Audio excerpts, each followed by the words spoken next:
Buenos días, mi nombre es Adrián Yaquer Agudelo, soy profesor de lenguas extranjeras de la Universidad del Valle y estoy tratando de elaborar una propuesta acerca de cómo resolver el problema de las dificultades de aprendizaje en lenguas extranjeras.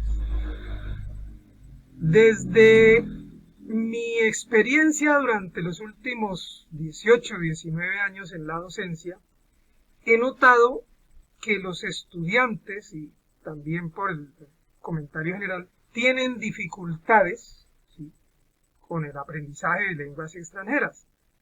Particularmente lo noto en la parte de la pronunciación. A la gente le queda bastante difícil entender los sonidos diferentes de las lenguas extranjeras y reproducir esos sonidos a los que no está habituado o que no existen en su lengua materna. Entonces, a raíz de notar esa situación, pues me he preguntado durante muchos años cuál es la dificultad, qué es lo que hace tan difícil, ¿sí?, o por lo menos bastante difícil al comienzo, aprender lenguas extranjeras. Y también preguntarme acerca de qué parte, ¿sí?, del proceso de aprendizaje es el más complejo, entendiendo que con las lenguas extranjeras tenemos el desarrollo de 4 habilidades como son la escucha, ¿sí?, el habla, la lectura y la escritura, en las que las dificultades más grandes parecen estar en la escucha y en el habla, ¿sí?, en entender y en ser capaz de hablar. Analizando esta situación también me he preguntado si eso ocurre con todas las lenguas, si a la gente le pasa lo mismo cuando aprende francés, cuando aprende inglés, o cuando aprende alemán, o cuando aprende italiano, ¿sí? Si ocurre lo mismo con todas las lenguas extranjeras. Y de hecho, por comentarios de algunas personas conocidas, también si ocurre al aprender lenguas especializadas, ¿sí?, lenguajes formales de la ciencia, como es el caso del lenguaje matemático, ¿sí?, o el lenguaje de la ciencia, el caso de la química, o el lenguaje de las artes, que finalmente también son lenguas no digamos extranjeras, pero sí extrañas, especializadas, que los estudiantes tienen que aprender para poder referirse, describir y expresar los fenómenos que estudian en sus áreas. Por ejemplo, con la matemática, pues tenemos ecuaciones y tenemos símbolos, ¿sí?, y tenemos expresiones matemáticas que representan la realidad, ¿sí?, que parten de un experimento físico que se puede ver y tocar, ¿sí?, y lo llevan a una representación gráfica y a una expresión matemática que describe el fenómeno, y que las personas que saben matemática leen esas expresiones y pueden hablar en ese tipo de expresiones para referirse a los experimentos que realizan. Lo mismo ocurre con la química. En la química hay fórmulas químicas que representan, ¿sí?, que describen los fenómenos químicos y físicos que los estudiantes realizan en el laboratorio, y que el estudiante tiene que aprender a leer, ¿sí?, y a hablar, a decir en esos términos, para poder expresar en términos formales lo que ocurre en su área de conocimiento. Entonces, lo que tenemos aquí son diferentes lenguajes, tan formales como quieran, que incluyen palabras, símbolos y signos, elementos que representan situaciones, que representan funciones, propiedades, y que eventualmente representan una dificultad para cuando las personas están empezando a aprender esas ciencias, porque necesitan comunicarse en ese entorno, pero no conocen, ¿sí?, los elementos básicos, y tienen que empezar por hacer un estudio del ABC, ¿sí?, de cada una de esas lenguas, para poderse comunicar, para entender lo que ven, ¿sí?, lo que analizan, y para referirse a ello. En el caso de la lengua, pues es evidente, ¿sí?, que lo que tenemos son palabras, y que esas palabras están formadas por elementos, y que esos elementos se pueden combinar y que respetan o tienen una estructura formal, ¿sí? Entonces, pues la oración, la expresión, la frase, el discurso serían los elementos o los componentes de la lengua, en el caso de las lenguas extranjeras. Entonces la cuestión empieza a ser que el objeto de estudio, ¿sí?, de las lenguas, este caso cualquiera de esas tres, la lengua matemática o el lenguaje matemático, el lenguaje de la química y las lenguas extranjeras. En el caso de las lenguas extranjeras, inglés, francés, italiano, eso es el español, no es un objeto físico, ¿sí? No es un objeto material que podamos identificar, tocar, ¿sí? Experimentar con él a través de los sentidos. Lo más que podemos hacer con las palabras es verlas y escucharlas, ¿sí? Pronunciarlas, pero siguen siendo objetos inmateriales, objetos abstractos. Salvo cuando escribimos las palabras, que serían la única representación material, las palabras son un fenómeno puramente mental. Entonces, el hecho de que las interacciones o los experimentos que podemos hacer en la lingüística, en las lenguas extranjeras, son fenómenos puramente comunicativos, de análisis del discurso, de fenómenos puramente retóricos y abstractos, ¿sí? Parecen ser, en mi opinión, lo que genera la mayor dificultad en esos procesos de aprendizaje. Probablemente en el salto de los elementos y de las actividades que podemos hacer con el lenguaje, pero que empieza a ser ya un nivel ya más alto, ¿sí? Sería la gramática, que habla de la estructura de las palabras, la sintaxis, ¿sí? De cómo relacionamos y cómo redactamos esas ideas para que cumplan con su cometido. Y finalmente el análisis del discurso, del significado y las diferentes formas que puede adquirir un significado, ¿sí? Entonces, esta parte ya como de análisis más estructural es tal vez el único elemento físico que podemos aplicarle al discurso, pero que ya, insisto, ocurre en una etapa más avanzada. Primero, esencialmente, tenemos el problema del concepto y la estructura. Eso hace entonces que aprender lenguas extranjeras implique lo que llamamos un circunloquio, ¿sí? Una situación que se cierra sobre sí misma, que es repetitiva. Aquí vemos estas figuras, son imposibles geométricos, en los cuales se genera un fenómeno infinito, en el cual para poder hablar del fenómeno tenemos que saber del fenómeno, para poder hablar de las palabras tenemos que saber de las palabras, y eso dificulta grandemente el proceso. Bueno, entonces, teniendo en cuenta lo anterior, la idea que parece rodearnos es que el trabajo con lenguas extranjeras implica que trabajamos con un objeto de estudio totalmente abstracto, inmaterial, ¿sí? Es un objeto retórico del pensamiento y del discurso que de alguna manera parece ocurrir solamente a nivel de nuestro cerebro, ¿sí? Solo escuchamos las palabras y pensamos en las palabras en términos de cómo suenan y cómo las producimos fonéticamente, ¿sí? Entonces sigue siendo un fenómeno totalmente virtual a nivel de nuestro cerebro, lo que de algún modo termina convirtiendo las lenguas en un fenómeno prácticamente esotérico, ¿sí? Analizar un fenómeno que no tiene cuerpo, que no tiene materia, pues es un fenómeno, es un análisis muy difícil. Entonces, desde el modelo de la ciencia lo que queremos hacer es materializar el objeto de estudio de la lengua, que en este caso serían las palabras, ¿sí?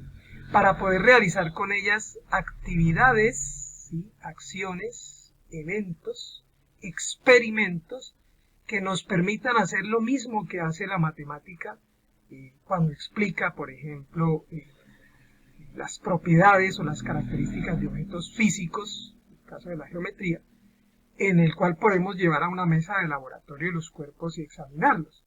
Y lo mismo que hace la química, ¿sí? Cuando tomamos sustancias, elementos en una mesa de laboratorio, en vasos especiales y hacemos mezclas y reacciones químicas, ¿sí? Necesitamos materializar las palabras. Tienen que dejar de ser solo sonidos que nuestro cerebro tiene que reconocer, identificar y reproducir. Necesitamos que esos elementos que sabemos que forman el lenguaje, como son en el caso de las oraciones y su estructura, el sujeto, el verbo, el predicado, ¿sí?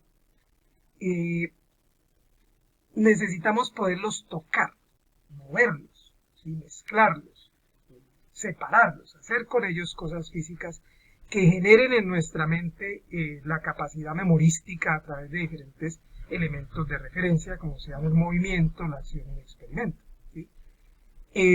Nuestro ejemplo típico es el caso de la química, que este es un ejemplo que nos sirve para química y física, para matemáticas, en el cual se mezclan dos sustancias, en este caso azufre y hierro, y luego se separan con un imán. Ese es un experimento que la mayoría hemos hecho en la vida, mostrando que al mezclar ciertas sustancias en química, la nueva sustancia no es homogénea, es decir, que es una sustancia que se puede separar en las sustancias o en los componentes originales, y que al utilizar el imán para separar las sustancias, también estamos trabajando el fenómeno del electromagnetismo y la atracción, ¿sí? Que es un fenómeno físico por determinadas propiedades de los elementos, que permiten que los cuerpos se atraigan o se rechacen dependiendo de ciertas particularidades físico-químicas.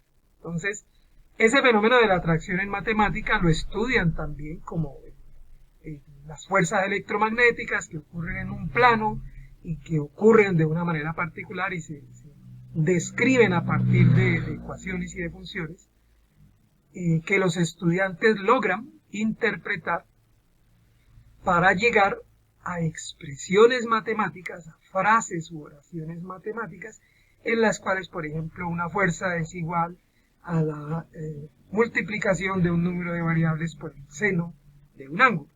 Todo esto solo es comprensible para las personas que manejan esa lengua especializada. Así como la fórmula química, ¿sí? En el momento en que una persona es capaz de entender esta ecuación donde dice que FeS más H2O produce FOH2 más H2S. Y esta persona está leyendo ese ABC, ese discurso de la química, que tiene sentido para quien conoce la lengua especializada. Pues, lo mismo ocurre cuando una persona lee una expresión en inglés.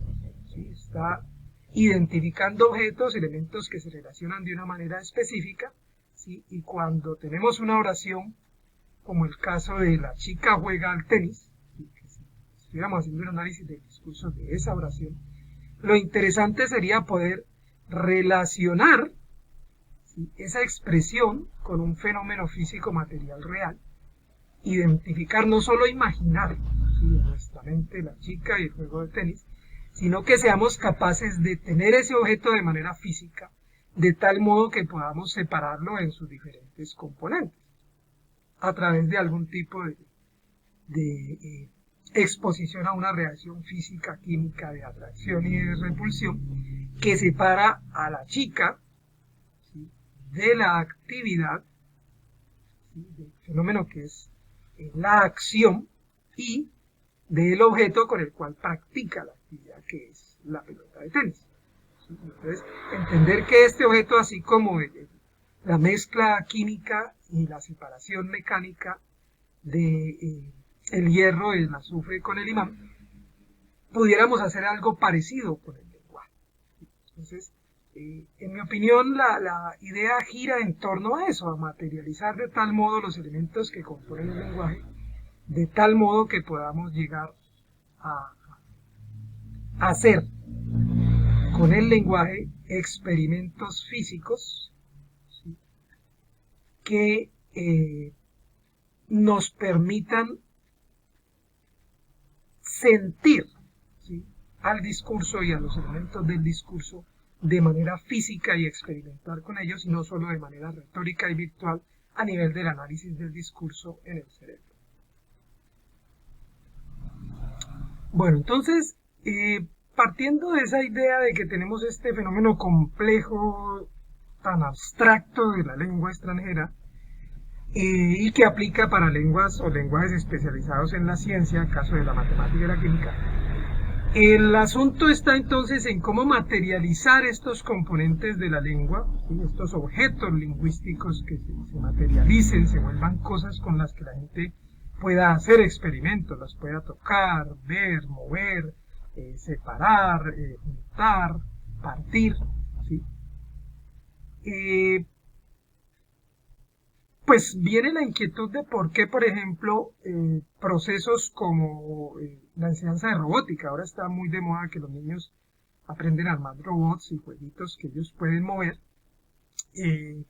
Y eso es muy atractivo. Entonces, a partir del hecho de que eso es muy motivador para los niños, están enseñándoles otras cosas a través de eso. Por ejemplo, les están enseñando matemáticas o les están enseñando lenguas extranjeras.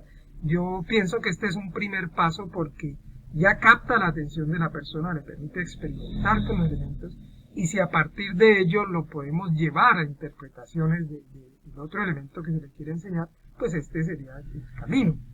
Yo no sé si ese es el enfoque de estos cursos, la verdad no los conozco bien, pero la idea es que esta idea que estoy hablando de matemáticas y de química para enseñar lenguas extranjeras podría eventualmente extrapolarse a cualquier materia, biología, arquitectura, ingeniería, encontrando como los temas y los contenidos y las situaciones y las funciones específicas con las cuales pudiéramos relacionar estas mismas ideas de la estructura y el comportamiento de la lengua, y que las personas trataran de entender la lengua en función del conocimiento que tienen de esas otras áreas.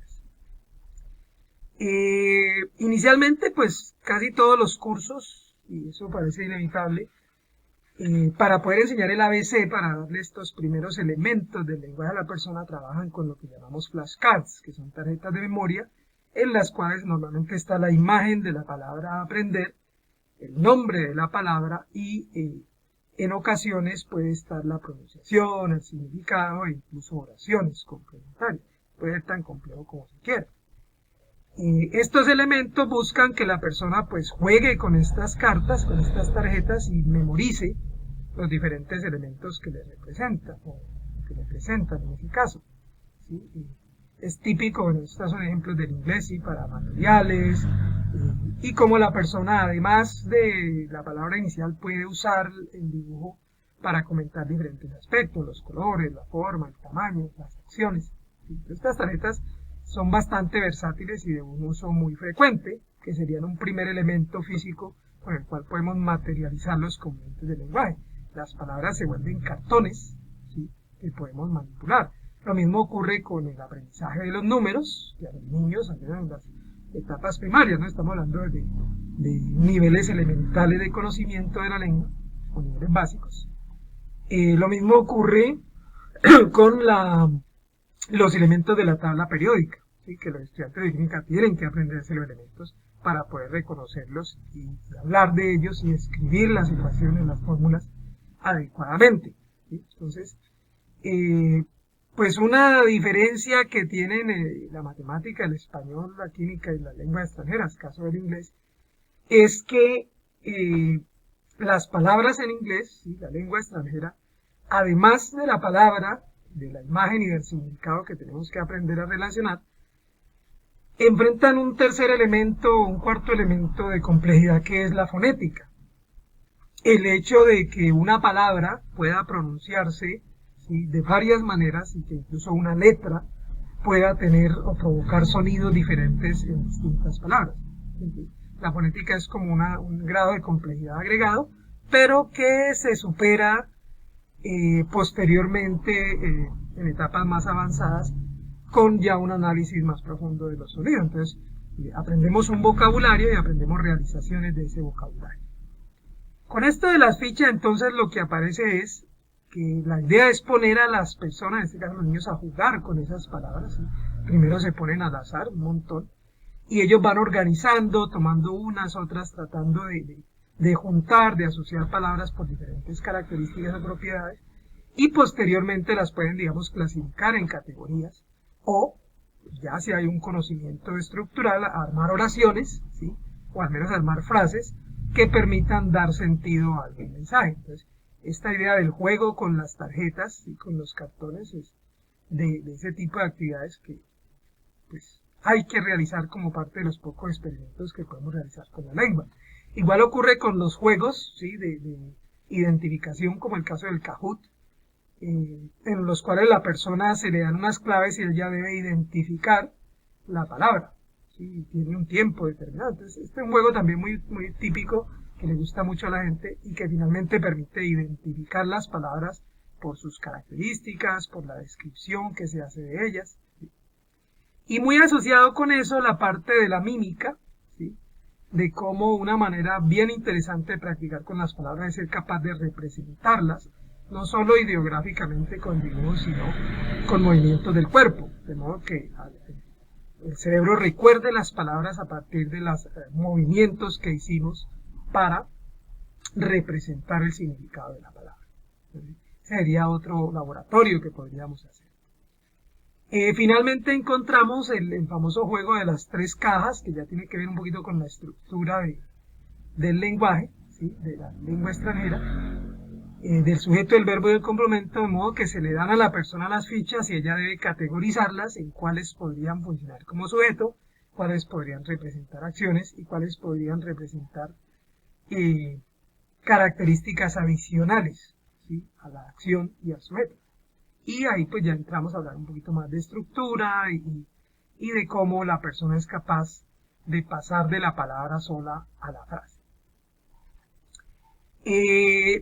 Ejercicio típico también de laboratorio que podemos hacer, la completación de las palabras, ¿sí? Teniendo la imagen o teniendo la palabra incompleta, donde falten las vocales o donde falten las consonantes o en el caso de que falten diferentes tipos de letras, la persona identifique, reconozca la palabra y la escriba.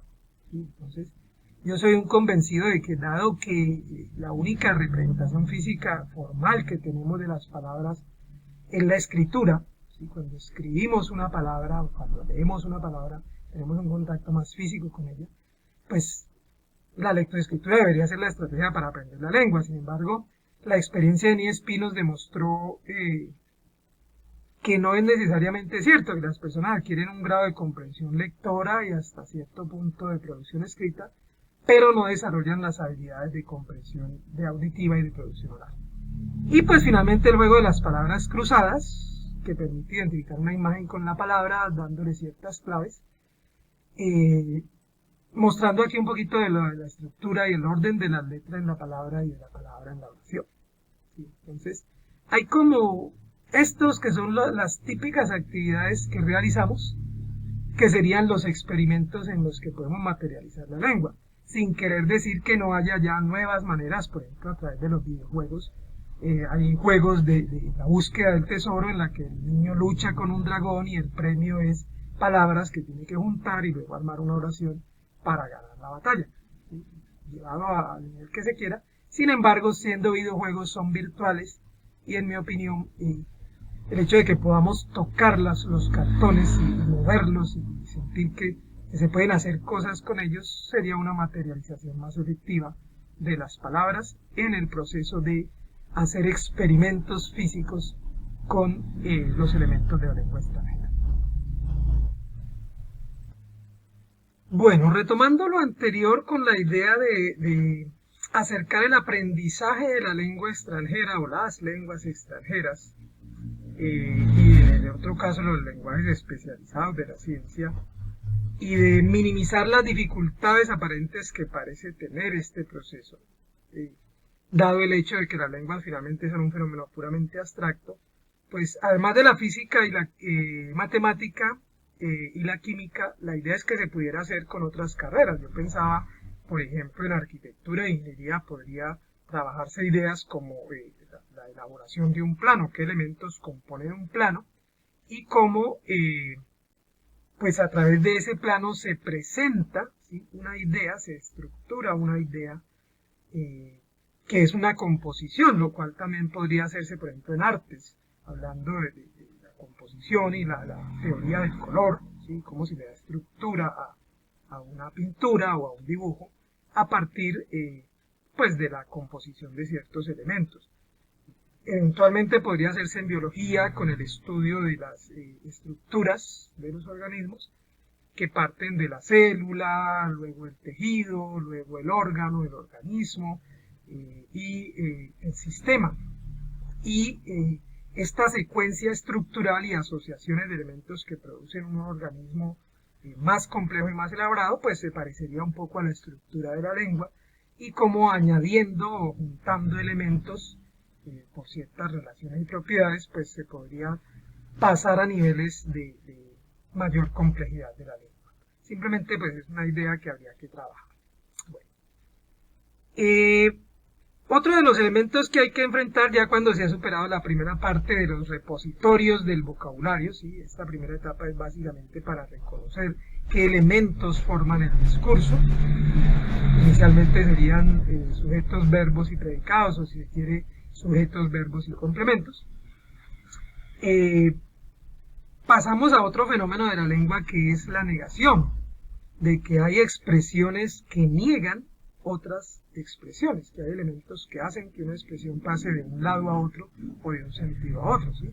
En inglés pues tenemos varias formas de negación y ocurren también con una dificultad añadida, y es que dependen del verbo y del tipo del verbo, ¿sí? Estas son las negaciones para unos tipos de verbos y estas son las negaciones para el verbo to be, que es el verbo más usado en la lengua inglesa, ¿sí? Entonces pues no solo hay que conocer las formas, sino que conocer las distinciones para poderlas usar.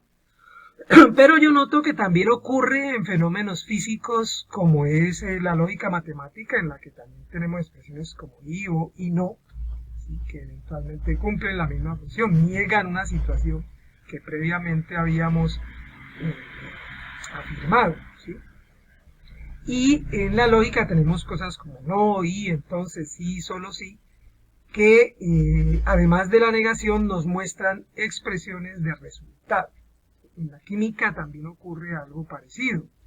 En la química hay elementos, y en la física, con cargas contrarias, que se ubican en lados opuestos de un plano teórico, ¿sí? En el cual hay elementos positivos y negativos, que cuando se acercan se atraen o se rechazan, ¿sí? Entonces esa negatividad, ¿sí? Es una forma de negación de un elemento respecto de otro.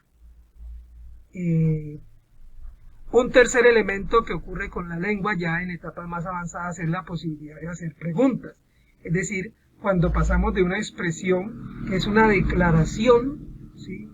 Que consideramos cierta de algo, a otra en la cual no estamos seguros, ¿sí? de la veracidad, o no estamos seguros de un cierto aspecto de esa declaración. Entonces nos formulamos preguntas, que pueden ser preguntas tan sencillas como estas que llamamos de sí o no en el inglés, por ejemplo, y preguntas con el verbo to be y con los otros verbos, que insisto, en inglés pues existen esas distinciones, pero que también evidenciamos en la matemática cuando planteamos una ecuación, ¿sí?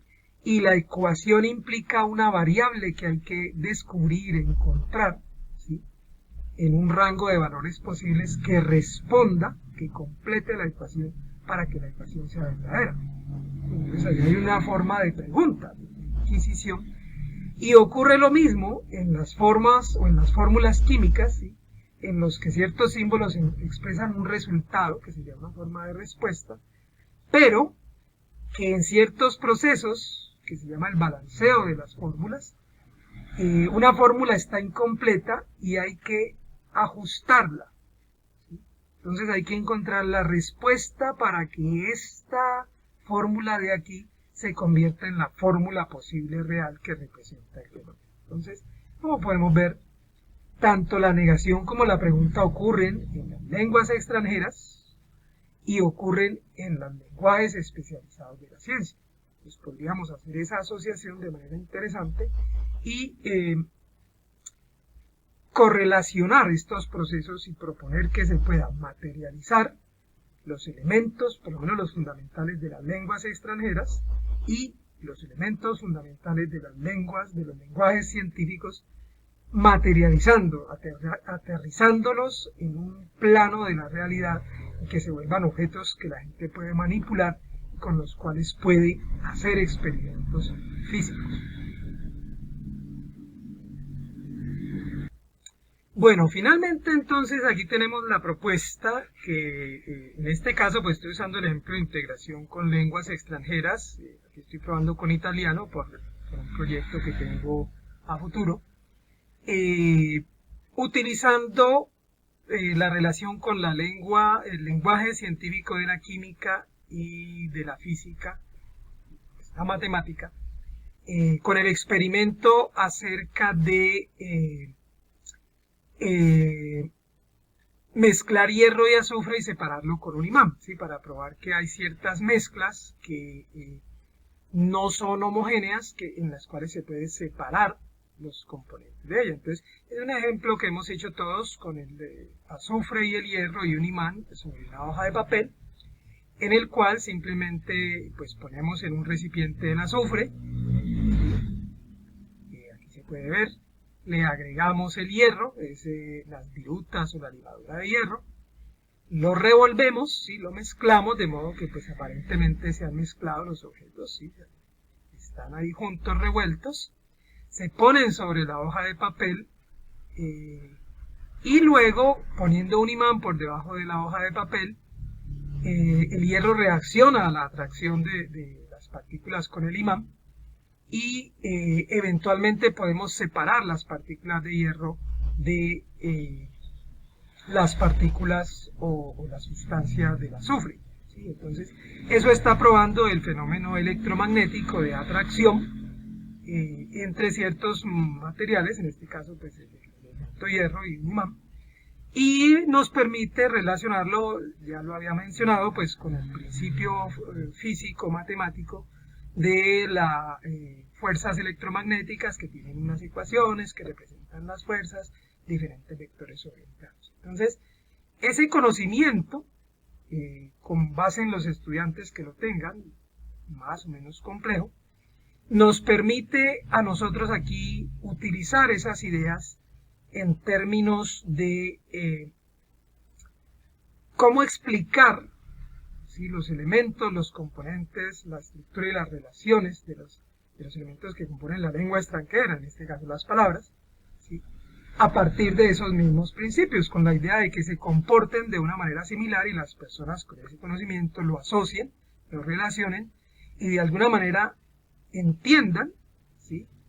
Y lo que es tal vez más importante, memoricen, recuerden esos elementos, esa estructura y esas relaciones de la lengua extranjera en comparación con su conocimiento de la lengua especializada o el lenguaje especializado de la ciencia. Entonces, aquí yo he propuesto, por ejemplo, lo que podría ser un átomo, ¿sí?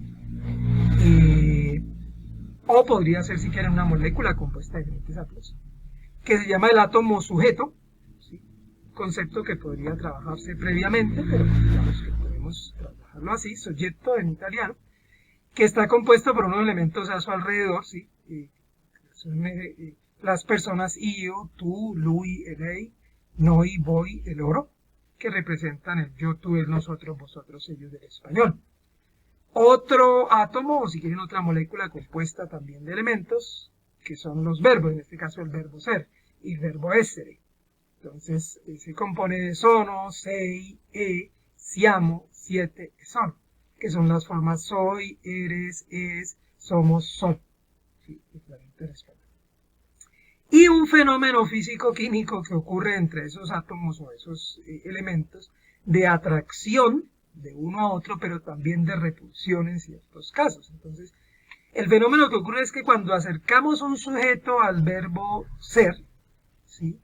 Algunos de estos elementos se van a sentir atraídos por otros, pero de manera particular. El io es atraído por el sono, el tú por el sei, el lui por el el noi por el siamo, el voi por el siete y el loro por el sono. Y esta atracción tiene una particularidad y es que es exclusiva. El io solo se puede atraer con el sono, pero no podría atraerse con el sei. Entonces, de modo entonces que esas propiedades de atracción, esa reacción que ocurre entre esos átomos o entre esos elementos, que los descompone, ¿sí? Los desbarata y genera asociaciones, está restringida, ¿sí? Tiene unos límites. Entonces, ocurre que este elemento solo se puede asociar con este elemento, ¿sí? Este solo se puede asociar con este elemento, este solo se puede asociar con este elemento, ¿sí? este solo se puede asociar con este elemento, este solo se puede asociar con este elemento, y este solo se puede asociar con este elemento. De modo que creamos un tipo de estructura más compleja, ¿sí?, en la cual tenemos una frase nueva, ¿sí?, es un elemento nuevo, io sono, tu sei, lui è, noi siamo, voi siete, loro sono, que representan un nuevo elemento con unas propiedades interesantes, en las cuales hemos creado la mezcla del sujeto y el verbo ser. Cada que los sujetos se encuentran con el verbo ser, va a ocurrir este fenómeno, esta reacción físico-química de atracción, en las cuales estos elementos se ven atraídos y tiene la limitación de que se atraen exclusivamente este con este, este con este y este con este. Bueno, finalmente, siguiendo con el ejemplo que teníamos de la física y la química y los elementos o los átomos o los compuestos, como lo quieran definir, que tienen relaciones de atracción, ¿sí?, propiedades de atracción entre unos y otros, pues aquí tenemos ya como resultado del fenómeno anterior, ¿sí?, la construcción de un nuevo elemento. Por eso aquí los he puesto en colores distintos, porque estos dos, ¿sí?, al sumar estos dos, se forma un nuevo elemento que se va a llamar el sujeto más el verbo, ¿sí?, en este caso sujeto más el verbo ser, que está compuesto de los elementos io sono, tu sei, lui è, noi siamo, voi siete, loro sono, ¿sí?, estos que veíamos aquí en columnas.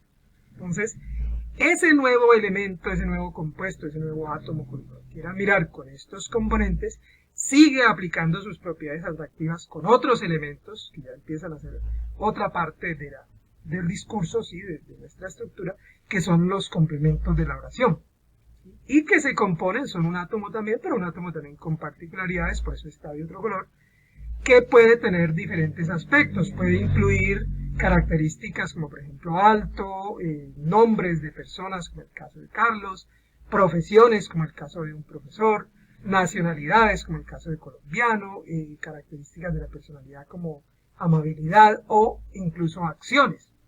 Entonces, entre estos dos elementos vuelve a ocurrir el fenómeno de atracción, pero aquí se dan cuenta que en el anterior había un fenómeno de rechazo, de repulsión, que aquí no aplica. ¿Qué quiere decir? Que cada uno de los elementos de este se sienten atraídos por estos otros, pero pueden atraerse simultáneamente o alternativamente, mejor, con distintos elementos. Es decir, que este se puede atraer con este, pero también se puede atraer con este, pero también se puede atraer con este, pero también se puede atraer con este, pero también se puede atraer con este y también con este, manteniendo simplemente unos límites, ¿sí? Aquí va a haber una única barrera de atracción. Esa única barrera de atracción sería pues como un filtro, no sé, ¿sí?, como una malla de filtro, en el cual la única limitante para permitir la atracción sería el hecho de que estos elementos de acá tienen algo que en la lengua se conoce como el género y el número, ¿sí? Son unos aspectos, unas propiedades características que determinan que según la persona, según el sujeto, él pueda ser o un hombre o una mujer, masculino o femenino, o pueda estar en su condición de un solo individuo o varios individuos, ser singular o plural. Y entonces con esa única restricción yo podría tener io sono alto o io sono alta, dependiendo de si yo soy masculino o femenino, y de noi siamo colombiano o noi siamo colombiani o colombiane, ¿sí?, si somos nosotros masculinos o nosotros femeninos, ¿sí? Io sono colombiano si soy singular y noi siamo colombiani o colombiane si somos plural. Entonces, aparecen otros aspectos de análisis más profundo, pero que podría hablarse con la idea de unos filtros, ¿sí?, que permiten o no el paso o la relación de los elementos bajo ciertas circunstancias. Entonces, ocurriría que por esa ley de atracción yo podría tener eventualmente io sono alto o alta. También podría tener io sono Carlo, ¿sí?, la misma relación podría darse. io sono un insegnante, y así sucesivamente, io sono colombiano, io sono gentile, io sono lavorando. ¿Sí? Y lo mismo ocurriría con las otras personas. Yo podría tener tu sei alto o alta, tu sei Carlo, tu sei un insegnante, y podría tener, lui è alto o alta, lui è Carlo, lui è un insegnante. Y lo mismo ocurriría con estas formas plurales, noi siamo colombiano, colombiani en este caso, noi siamo gentili, noi siamo lavorando. ¿Sí? Y podría haber entonces esta combinación de este elemento con estos tres, o de este elemento con esos tres, o de este elemento con esos tres. Entonces, aquí notaríamos una multiplicidad de este con este, con este o con este alternativamente, dependiendo de la intención. Igualmente ocurriría aquí con este y con este. ¿Sí? Y esa alternatividad, esa variabilidad, genera un nuevo fenómeno, ¿sí? Que es que cuando yo ya mezclo estos dos elementos del sujeto y el verbo más el complemento, tengo una oración completa. ¿Sí? Sujeto, verbo, complemento o sujeto, verbo, predicado, guardando las diferencias, constituyen ya una nueva estructura que en conjunto sería la oración. ¿Sí? Entonces, simplemente estoy aplicando aquí conocimientos, principios de estructura, de propiedades, atracción, fuerzas que ocurren entre los elementos físicos, ¿sí? Que permiten este tipo de construcciones complejas y que permiten estructuras que dan como resultado nuevos elementos con un valor y un significado específico. Lo mismo pasa con las lenguas. Las palabras, dependiendo de su condición, de su categoría y de sus propiedades, se asocian con otras en un orden, en una estructura específica que produce unos ciertos resultados con un significado determinado. Y que si bien existe la posibilidad de un cierto juego, de una cierta alternatividad, como vemos aquí, hay unas limitaciones que hacen que si yo rompo, si yo paso por encima de esas limitaciones, la estructura no funcione correctamente y el resultado, el significado final no sea comprensible. Entonces, lo que alguien me dice es cuando rompe la estructura, o lo que yo le digo a alguien cuando rompo la estructura, podría hacer que la otra persona no me entienda, aunque yo no me entienda a la otra persona. Esto, pues, llevado al límite aquí, podría extrapolarse al fenómeno de enseñar el lenguaje de la química, el lenguaje de la matemática a estudiantes de otras carreras. ¿Sí? Ya ahí mi conocimiento es precario, pero yo entendería que si un profesor de matemática tiene que enseñarle a estudiantes de economía, matemática, no siendo los estudiantes de economía necesariamente matemáticos, van a tener dificultades en comprender ese lenguaje especializado de la matemática. Entonces él tendría que encontrar la manera, ¿sí?, de ubicar en economía esas situaciones, esos eventos, esas actividades que realizan los economistas, que él pudiera relacionar con ese ABC, con esos conceptos fundamentales de las palabras, de los términos, de los símbolos, ¿sí?, que se usan en matemática, para que esta persona los entendiera, ¿sí?, los relacionara con su conocimiento y los memorizara y aprendiera. De modo que, no sé, trabajando con el análisis de una gráfica de economía o explicando un fenómeno de efectos económicos, el profesor introduzca estos conceptos básicos y el estudiante los relacione con su conocimiento de economía y aprenda a utilizar el lenguaje de la matemática, a comunicarse en el lenguaje de la matemática y a entender el lenguaje de la matemática. Lo mismo con la química. Obviamente, pues los de economía no estudiarían química, pero de pronto los de biología sí. Entonces, para que el biólogo entienda este discurso matemático o este discurso químico, pues hay que acercarlo de nuevo a los conceptos, a las palabras, a la ABC, ¿sí?, a la estructura, a partir de, por ejemplo, hablábamos de el desarrollo de estructuras simples a complejas de organismos, desde células, tejidos, órganos, sistemas, organismos y sociedades, ¿sí?, o grupos de organismos. De modo que el estudiante entienda desde conceptos de la biología cuáles son y cómo funcionan los conceptos y los elementos del lenguaje de la química para poderse comunicar en esos términos y hacerse comprender y comprender cuando le hablen en ese lenguaje especial.